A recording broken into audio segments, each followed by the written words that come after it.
There were three speakers. One was 16, one was in her 40s, and then there was an older woman. And they all had very different stories to tell about their work. One of them did more, the older woman did more charity work, which is very interesting because the beginning of her life was not centered around that, but she ended up having this very successful organization that she started sort of later on. Yeah. And then the young girl, she dropped out of high school with a choice to start her own beauty project, Line, which is like helping bring beauty and make it affordable for everybody and all the young girls in South Africa, which I thought was really inspiring because she's the same age as us and she's doing something that's already so impactful. So. And I think what was the most standout thing for me was that every person who spoke to us today was from South Africa, and whether they were doing entrepreneurial work or charity work, they were all local people. And I think a lot of the time, especially in charity, you see people coming from outside and, you know, trying to do work in countries without really understanding the system that they exist in. But all of these women were very familiar with their world, and they were trying to help the place that they lived in. So that was great. And the 40-year-old was a climber, and she was a mountaineer, thank you.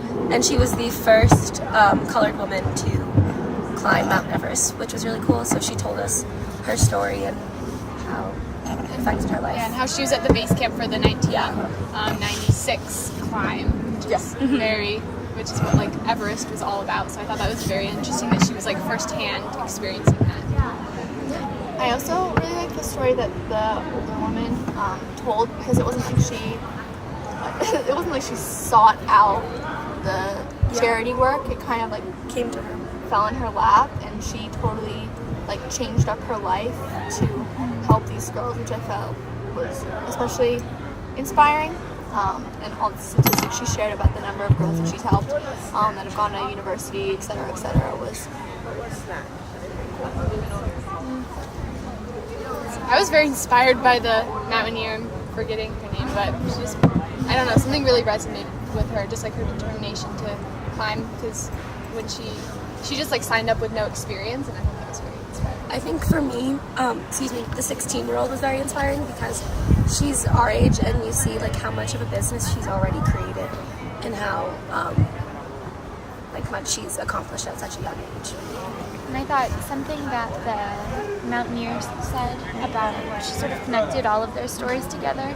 And she said that there will always be people who sort of are naysayers because all of them faced challenges in accomplishing what they were trying to do, but that it's normal and that they've all been able to do what they've dreamed of doing. So I thought that was very inspiring. I think it's going well. Yeah, it's really nice out today, which is It's a very nice day. yeah. I think also just meeting the students here is really great because you get to hear all their different backgrounds. But it's also cool because like we are amused by this, or like when we're friends, you are able to kind of forget the fact that you're from such different places, because like we do the same things when we hang out, and the same things are funny, and like we've just slipped into friendship very quickly, which is really cool. I'm excited to start the classes, but I did find the Seminole readings interesting. Yeah. Indy and I had a very interesting Seminole reading today. I think the teachers just really know how to push the conversation and like push the students' ideas a lot. And she kind of explained the story in like a really creative way. What do you think? Yeah, we talked about existentialism. It was cool.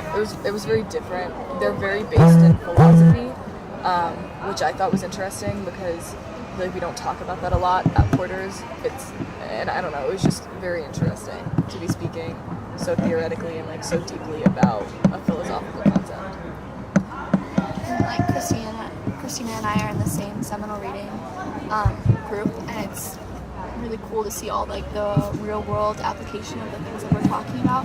And like when students from ALA are speaking in the Seminole reading classes, they're speaking from their own personal experiences, which has been like a real treat, I think, to listen to. Yeah.